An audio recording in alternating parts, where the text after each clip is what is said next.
If Islam is truly perfect, if it is the final, complete, and flawless way of life for all humanity, then there's a question no one wants to ask. Why are so many Muslims not running toward Islamic countries but running away from them? Why do we see people risking their lives, crossing borders, leaving everything behind, just to settle in countries shaped by Christian values? Pause and think. This is not hate. This is not attack. This is a question about reality. Look around the world today.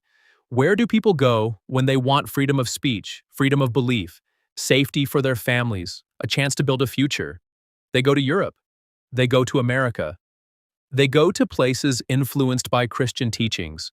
And here's the uncomfortable truth. They don't go to the strictest Islamic nations for those same freedoms. That doesn't mean every Christian country is perfect, but it does raise a serious question. Why this direction? Let's go deeper. Islam is not just a personal belief system, it also includes law, governance, and social structure. In many places where it is fully applied, questioning it can come at a cost. But in countries influenced by Christianity, you can question everything, even Christianity itself. You can disagree, debate, criticize, and still live freely. So what's the difference? It comes down to the foundation. Jesus didn't come to build a political empire. He didn't raise an army. He didn't enforce belief through law. Instead, he said, love your enemies. Pray for those who persecute you. That's not a system built on control. That's a message built on transformation. Think about it. A message that is truly from God. Does it need force to survive? Or does it stand on its own? Because when truth is real, it doesn't need to be protected by fear. It spreads because people recognize it. Islam is perfect. Why are people leaving places where it is strongest and going to places where it is not? Why risk everything just to live in a society shaped by a different foundation? People don't risk their lives for something they hate. They risk their lives for something they hope for. And what they're running toward is not just better jobs, it's freedom. Jesus offers something different. Not control, but choice.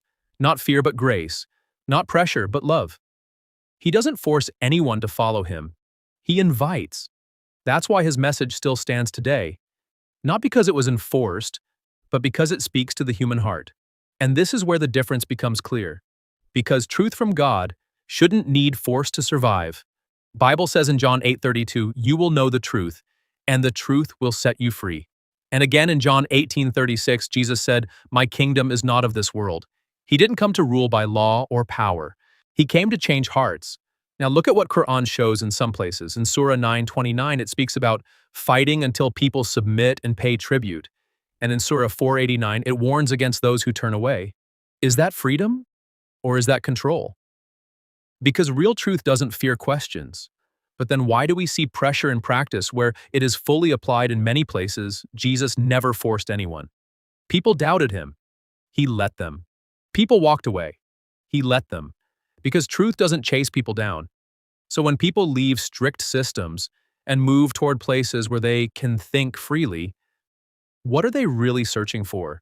Not just a better life, but freedom. And that's what Christ offers.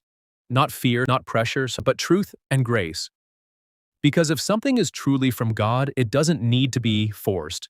It sets people free. Standing for truth and exposing false teachings. Subscribe, like, and share for more wisdom from God's Word.